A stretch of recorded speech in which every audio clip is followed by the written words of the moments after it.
Okay, we're very lucky to have David Oliver, the world title holder for the 110 hurdles, with us. He's getting a massage at the moment from Peter Butler in Sydney before competing in the Sydney Track Classic 2014. Maury Plant, an ex-hurdles champion himself, is also with us now. And we're doing this for the Athletics New South Wales coaches section on the website, and we hope that you'll enjoy what David Oliver has to reveal about the way he trains to be the champion that he is. Also, of course, an Olympic medalist as well. David, could you describe your phases of training? Do you go back into full general prep or coming off a world title, what would be a typical sort of week for you? Okay, yeah, it's I'll backtrack a little bit. So, let's say take 2013 for instance. That was a year where it was great. Everything went pretty much how we wanted it to go. We went in the gold and everything. So I ended my season September 15th, and so from that point, I will take 6 weeks solid of nothing. I won't do a thing. I do my yoga stuff but as far as training, nothing. And then when that first Monday or whatever of November hits, that's when I start the preparation for, the following season. So my November, December, that's where we spend just, running, doing all your 300s, your conditioning work, getting in shape, for me, because in my training, all we do is train for the 110 hurdles. I have had success indoors and things like that, but it's never been something that we ever focus on. We always go in depending on if we're going to go after the indoor season, whatever I do in the first race. If we go to the first race and it's like very good, then it's like, okay, well, let's just, we'll pick it up as we go. But if it goes and it's not like what we want, we just shut down and just will get ready for outdoors like we've been doing. It's not something we're ever going to chase. So I'll probably start hurdling a lot in January.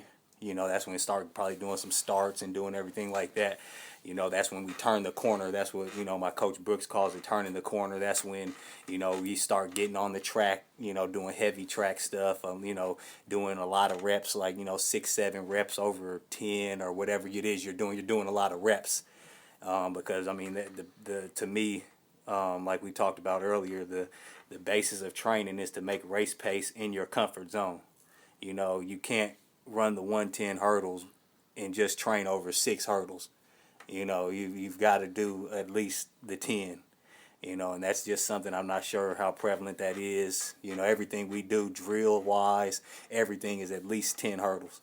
Then we head, to what we call the competition season. That's when outdoor kind of gets in full swing. When we start the early Diamond League meets and, little collegiate meets at home for your tune-up races just to, knock the rust off, because hurdles is a very technical rhythm event. And it takes, some while sometimes to really knock the rust off for somebody like myself. I'm not a guy that can come out the gates and just run 13:0 and stuff, 12 seconds first race or two. I take a little bit of time to work my way down. So, and then we segue into the championship phase, and that's when the reps start getting real. It's all about staying fresh, doing 2-3 runs over whatever it is you're doing, and that's just kind of how we train. Going back to the so-called off-season, 2-3 months of conditioning work. How many? You mentioned 300s. Mm-hmm. How many would you do? How would you do them? Like 9. It'll be 3 sets of 300s. Walk 100 recovery. We're not talking about running 33 seconds and stuff like that. It's more in the 40s. It's just like, because you get in shape by putting feet on the track, pretty much. I mean, that's how you get in shape. And it's difficult, but we line them up on the grass pretty much. Do it on the grass, whatever, just to kind of get back into the training aspect. But yeah, and that's kind of like a mainstay. I don't train on Wednesdays and I don't train on the weekend. I only train 4 days a week, because I've been doing this is my 10th year. 10th season coming up as a professional, so I don't really need to do all all that banging and stuff, because I think, end of 2011 and 2012 season, I was hurt all the time. And I was practicing 5 days a week, doing, a whole lot of things like that, and training hard in the weight room, lifting 1,000 pounds, doing all that kind of stuff. But after the 2012 season, it was a disappointment for me. I decided to make some changes. So I, left the traditional weightlifting alone. I, stopped training on Wednesdays, just to be more fresh. Because, I could be high on Monday, Tuesday, but by the time we would get to, Thursday, Friday, it was a waste of time for me even being out at the practice. And then that's when I always got hurt or something went wrong. So, that's why you have a good coach who's in tune and knows what to do. My coach has been, I think he coached the first athlete in the Olympics in 1968.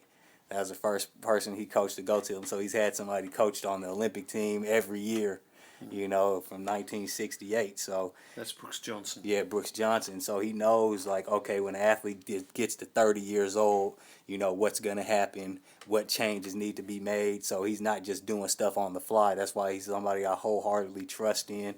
And, his teachings have been what's brought me this far.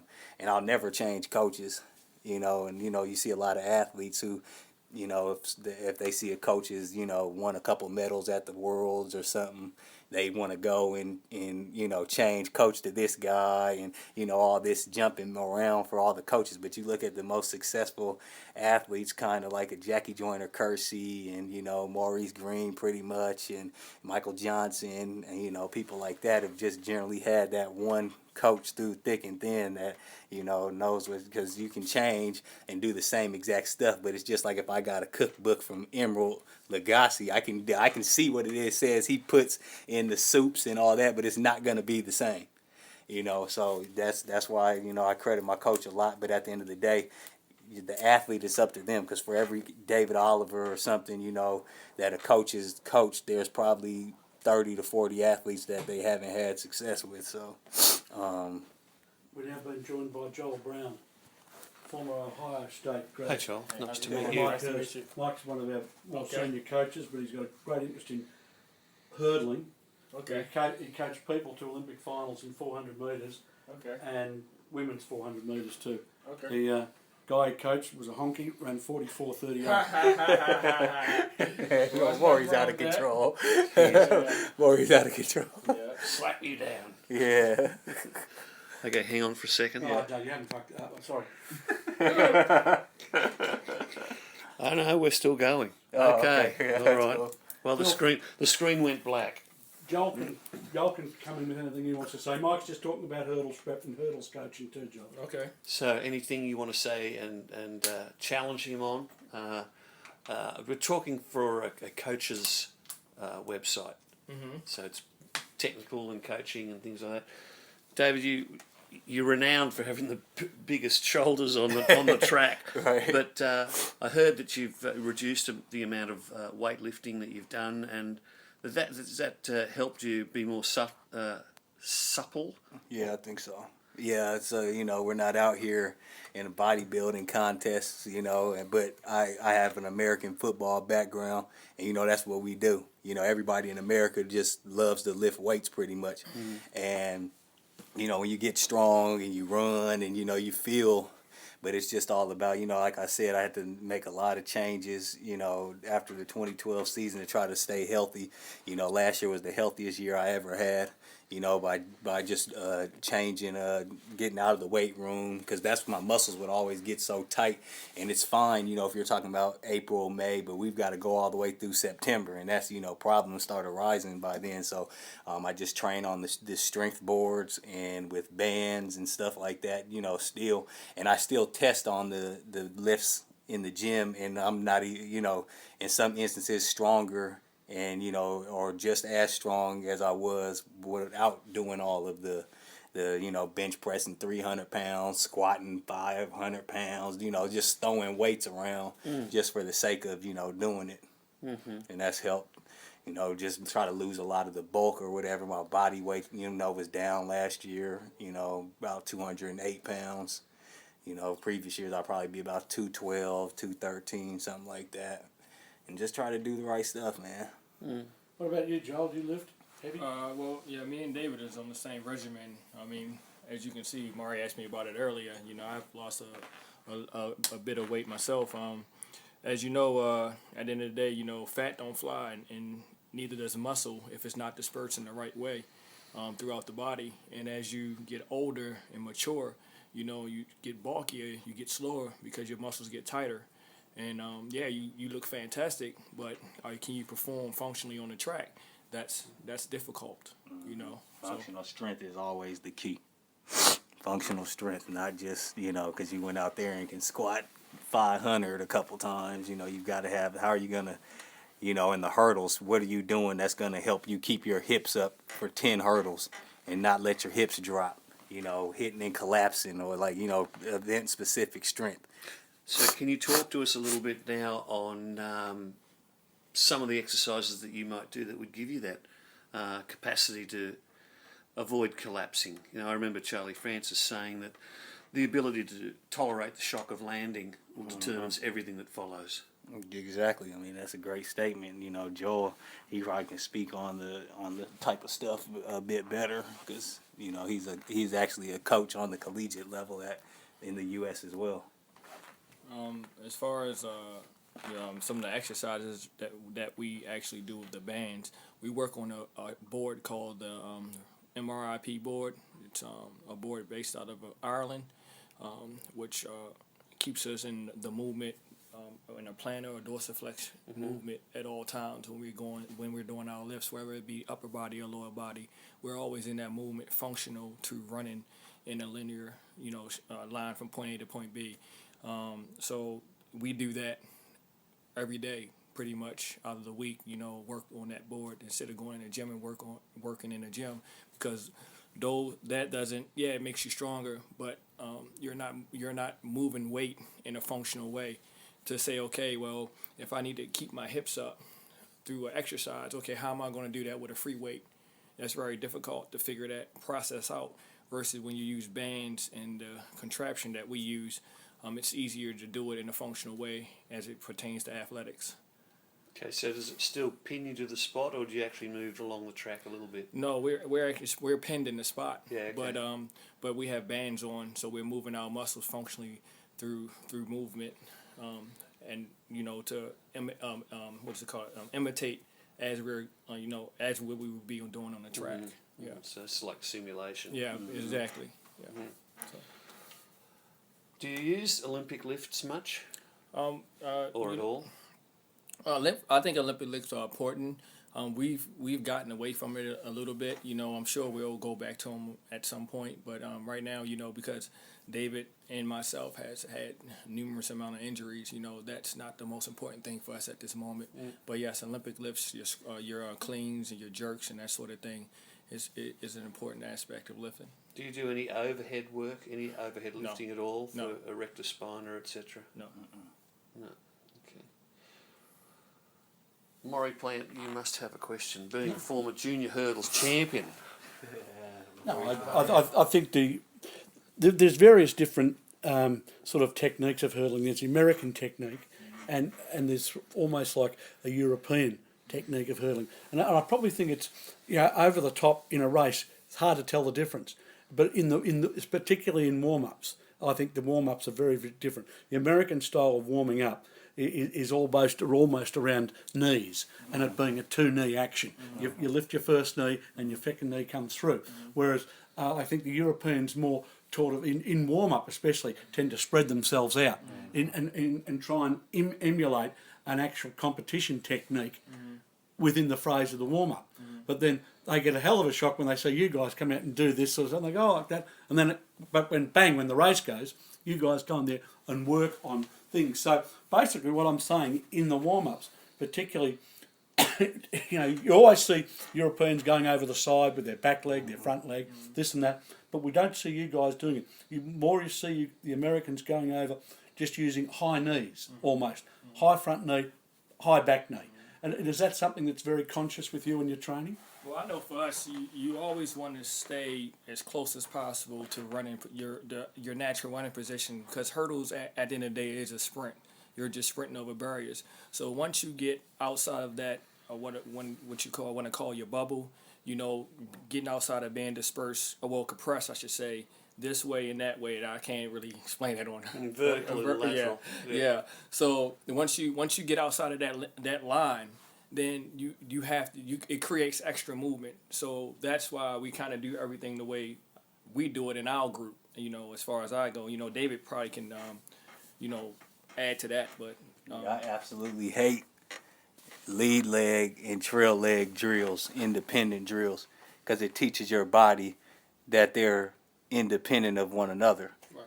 But everything I do is always over the top drills, whatever it is always both, in conjunction, because that's how you race. Everything you do is how you race. You don't go to a race and go over the side with a lead leg but everybody has different views. Different ways to skin a cat. Yeah, Sure, but I just think with you people, it's particularly noticeable that you don't engage in those particular drills. Mm-hmm. Other people will, and they obviously have their own philosophies on it. Mm-hmm. But at the moment we're talking about guys. You've run damn quick, Joel, and this man's run very, very quick. Right. And the coach is very experienced. So I've always been interested to know what the background was, and it's logical. Your lead and trail leg are the same. Right. It's not independent. You don't do the lead leg and then do the trail leg. It's too slow. It's got to be the same. That's the difference between running 12 seconds and running 13.2 or whatever. Then you also got to remember you want your nervous system to sync. So if you train, your lead leg on doing this drill, and then you train your trail leg doing this drill, then you have to go back to try to sync them to try to do a motion that you want to do over a barrier at the same time. Versus if you always practice that way, it's synced. So that's the other thing behind it. In a preparation phase, and I'm talking about now after Brooks would describe it as turning the corner, when do you actually start the first time to use blocks? Yeah, it depends, but it mainly won't be anything serious until probably January. I mean, we've had outlier years where, we have gone in earlier and done them, a year where, like fall of 2010, where, we kind of got in the blocks a lot earlier for 2011 season, and that's because we, when we changed the group dynamics, we had a couple sprinters come in and stuff like that. So, that's what they were kind of used to. And so he just followed that protocol. But usually it's not even going to be, till maybe January. I remember 2010 season, so fall of 2009 for 2010, the first time I went in blocks to go over hurdle was like a week before my first race, and when I ran in Glasgow, 2010 season, so I was very, very concerned because I hadn't went in blocks, till the week of the competition. But, things turned out. I had my fastest season opener then, and then the 2010 season kind of took off for me going, from there. But it's, things just changed, but it probably won't be till January you get real serious in the blocks. Could you... Sorry. Oh, I'll keep going for a minute because I'm very Go ahead. But Joel, from your point of view, you're not of the same stature as many of the hurdlers. You're probably renowned for being maybe the smallest successful hurdler, certainly competitive hurdler. Do you adopt, and you are also a very good sprinter at 200 metres, do you adopt a different starting technique for the sprint as distinct from the hurdles? Not really. I mean... My hurdling start is the same as my sprint start. I've moved the blocks up some in the sprinting, but for me, I'm not as familiar with all the sprint things. Because I only dabbled in the sprints, I never actually focused on the sprints. So as far as the blocks go, I know a lot more about the hurdling aspect than the sprinting. But at the end of the day, they probably one and the same because at the end of the day, the hurdles are a sprint. So, yeah, but in a hurdle race, you've got to really make certain that your hips are high.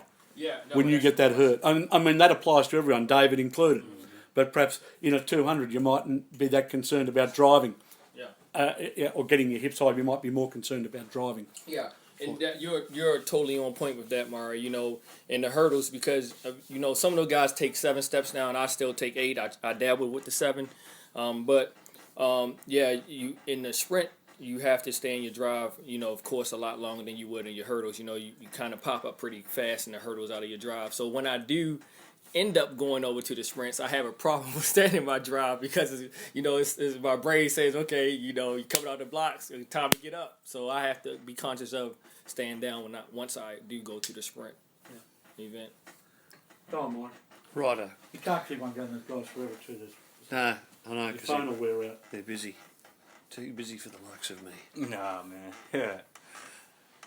Within, once you're into your full training and you're doing your blocks, you're doing your technical work, and you're pretty much flying, how is there a rhythm to the week? I mean, David, you said you go 2 days on, 1 rest day on Wednesday, and then 2 days on, maybe then two rest days on the weekend, or even two. So, I mean, the day after a rest day, is that when you do your highest intensity work? Yeah, Mondays and Thursdays are pretty much the highest intensity days. Monday for the sprints because you're coming off 2 days of rest. So that's when you're going to be doing all the sprints, high end 200s, flying 30s, start stuff like that. And then Thursdays, that high intensity hurdle stuff like, working on race model or, going down 10, like at a good clip. So, and then, Tuesdays, kind of like technique and working on different hurdle stuff. And then Fridays, like hurdle endurance day. And then because you're going into the weekend for a couple of days, recover. So for hurdle endurance, can you give us a description of how that manifests? Oh, yeah, it's like a, 16 hurdle day.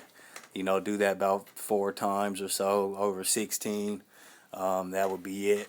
Because it's pretty intense Totally workout. fresh between full recovery between runs, or Yeah, just you probably do partial? about, I don't know, like 10 minutes, maybe 18. Well, it depends, those. Yeah, so David may take that long, then somebody else in our training group may take a little bit less or a little bit more. It just Yeah, depends all on our how- recovery is up it's- to yourself. Right, it depends on your body. Yeah, So, everything's about you. Because Joel can't run my hurdles, I can't run Joel. So if he only wants to take 3 minutes and I need 10, then I take 10. Yeah. And that's how our coach does it. It's like there is no set, you have to do this and it has to be 5 minutes recovery, and this has to be that. It's because that's just not how it works, What I need, Joel may not need. So everything's individual. yeah, and then but with the training, every coach has something different going on with their group. I've seen one of my friends was talking to one of the French coaches, and he was saying that they go like one hard day and then they take an off day, then they go the next day, then they take an off day, so they go train every other day, and that's the way they go about their training. And so everybody has a different type of way of doing their training, cycle or whatever they want to call it. It just depends on what you guys have going on in your camp. Yeah. Rest is the most important part of training. Yes. Is rest. You only on the track for maybe 3 hours out of the day, and you off the track for the other 21 hours, and that's probably a more important time, to what you're doing than on the track. So what you're doing now, receiving massage from Pete Butler and doing what? Staying hydrated, Yeah. taking proper supplements, presumably batch tested and things like that. Yeah. Is that part of the regime that refreshes you? Or? Yeah. Well, yeah, but nothing. As far as supplements, like nothing can beat great nutrition. At the end of the day, people talk about supplements. Yeah, there are some proven things out there that work, but at the end of the day, in our sport, we don't like to promote supplements because the connotation that comes with them sometimes. So it's like if you have good nutrition and get your proper H2O and you take care of your body, you can still have success. So. I take supplements like crazy. Yeah, but we I all always take have. supplements, but Yeah, I always. just don't, You have to be so careful. But I just use the same stuff I've been using for like 3-4 years. So it's like, I don't try no new stuff. So protein and Yeah, carbo gotta mixes have and stuff super. like that. I take a lot of protein because, how many steaks are you really going to eat? To get the amount of protein that you really need. I'm taking protein when I get up, before practice, after practice, at night, like all the time on protein. you know, and so You could be a cannibal. I know. Takes all the Yeah. time, bro. Yeah. But then you gotta then what comes with that though, then you slow your digestion down and everything like that. You know, we all know meat takes but like 3 48 days or so to 48 digest all the way. And so I don't really want to go that route. So I just take protein shakes and I just do red meat once a week on Fridays usually. Really? Yeah. So it's like, you know, and so it's like, yeah, So it gives you the weekend to digest. yeah, it yeah. properly. So then, We eat a lot of chicken and fish. Yeah. And we don't eat a lot of red meat, but yeah, you know, he probably takes much more protein than I do. But I mean, we both take supplements, but it's just that, you know, when people ask about them, I don't like to promote them as much because it's like, you know, it's always that area. And I'm No, gonna stay and away from it. Athletics Australia has pulled up just short of banning, or trying to ban its athletes from taking supplements. And there have been so many problems with the supplements, including bits and pieces that are not listed. yeah. You know, you which gotta are, be careful. well, they're listed on the banned list, but not on the label. Yeah. Well, But see, we have resources in the States that, you know, you can go on and type all whatever and then, you know, send it off and then they know. And then they send you an email back like, oh, this is legal. This not, you know, well, they won't tell you like, yeah, take it. Because, of course, they can't tell you. They just be like, well, nothing is prohibited, you know, and then they'll be like, or they'll say, no, this is banned. This is containing whatever. And then they'll have it where, you know, it may be legal, but there's been problems with the lab that produces this. They also produce other, you know, products that are, you know, on the banned list. So, you know, you want to be careful with that. It's the So, same story, you know. I mean, the supplements market is a vast, huge market out there, and the people who are actually submitted to IAAF/IOC testing is not very, very big in the mass market. Yeah, it's less than 1%, way less than 1%. You know, because the guys that have come up with these supplements, all they're doing is trying to sell gear. You know, and if someone comes to the gym and says, "Hey, shit, I've got this stuff and it's great," people are going to rush out and buy it. especially if they see like quick like results or something. Oh yeah, and they don't have to worry about being tested. Yeah, but that's Yeah. what.